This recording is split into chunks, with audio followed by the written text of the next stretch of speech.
Independence Day must be ironic in CHAZ this year. It's more like Redependence Day, or maybe just breaking the illusion day. They never really had independence at all. You can't claim autonomy and then complain that American emergency responders aren't helping you quickly enough. And even if they had something to celebrate, they already spent all their fireworks, masking the gunfire. At the same time, fireworks were going off, so it was hard for people to distinguish what was a gunshot and what was a firework. What was predicted to be a summer of love. How long do you think Seattle in those few blocks looks like this? I don't know. We could have the summer of love. Turned out to be just 3 weeks of violence, but at least what many media outlets characterized as a street festival of sorts was festive and enthusiastic in its brief run, if you want to put it that way. As crime increased over 500%, the cityscape destroyed with immeasurable property damage. There were at least 4 shootings, 6 victims, 2 deaths, and beyond the volume of emergency calls, the physical blockades slowed the cops' response to the party too, with emergency response times tripling, according to the police chief. But the cops are now back in their East precincts, having something of their own festivities. Thank you. Give me back, Chief. Yes. Thank you. And their powers to enforce the law are now newly restored, and boy do they have some enforcement to catch up on. Don't mind us, just out for an afternoon cruise. Just kidding, justice time, bitch.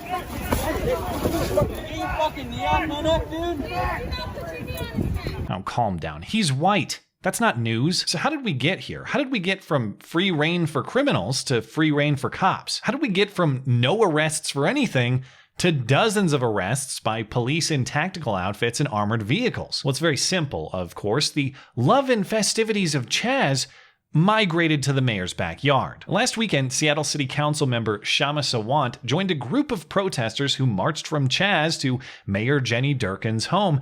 The group marched to bring the demands of their movement to her doorstep, and the mayor didn't take kindly to that effort. She released a statement saying her address is confidential and protected. The march to her home was a political stunt. The march had no regard for the safety of the mayor and her family. She's all for peaceful protest, but not when you put families and children at risk. The statement should read, not when you put my family and children at risk, because I didn't see a similar statement from the mayor when this guy's kid was put at lethal risk. They should have did something about this a long time ago. That was my son. Horace Lorenzo Anderson was my son. The hypocrisy is hilarious, right up until it isn't. And the hypocrisy doesn't end with just the mayor's statement. The mayor now wants Councilwoman Kshama Sawant investigated by the city council for her contemptuous behavior. The mayor's letter even calls for the council to expel Sawant, citing city charter language to authorize such actions. And the city council isn't going to do that because, just like Mayor Jenny Durkan, they have no interest in enforcing the laws on the books, just the whims of the moment to reward political allies and punish anybody else.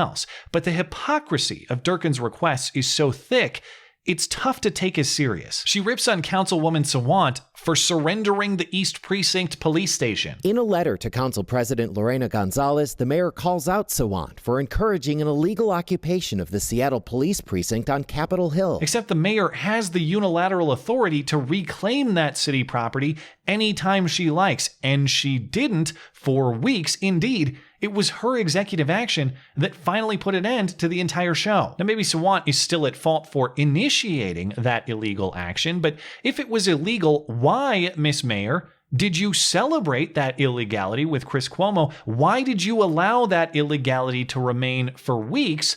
The mayor's letter continues. Quote, policy disagreements do not justify a council member who potentially uses their position in violation of law or who recklessly undermines the safety of others, all for political theater, the mayor wrote. Policy disagreements don't justify a city council member violating the rights of the mayor for political theater, that's true. But the thing is, the formal titles are irrelevant in that statement. Policy disagreements don't justify anybody violating the rights of anybody for political theater. Period. Policy disagreements don't justify the vandalization of property. Policy disagreements don't justify theft. Policy disagreements don't justify assault. They certainly don't justify cold-blooded murder. And every one of these incidents is an injustice every bit as unjust as some protesters yelling outside her house in what we're otherwise told is a coronavirus prevention effort. When the mayor's lawn is slightly inconvenienced, she goes full Clint Eastwood.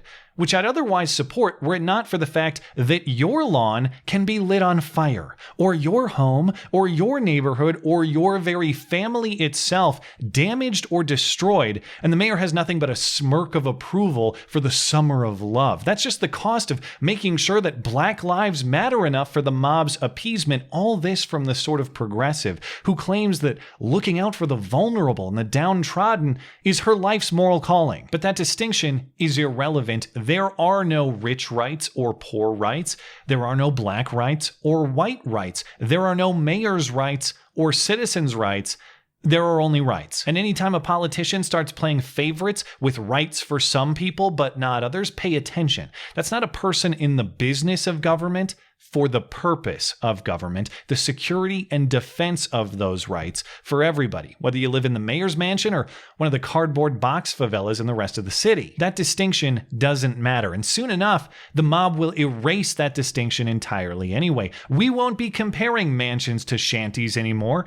We'll just be debating whose cardboard box has the best graffiti paint job, and the rich in that dispute will be eaten just the same. Thanks as always for listening and for supporting this channel. Always appreciate that thoughtful discussion down below, and especially over on Twitter. That is at ML Christiansen. You're always welcome to coming out and chat in my live streams. Those are linked down in the description. Looking forward to it. Goodbye.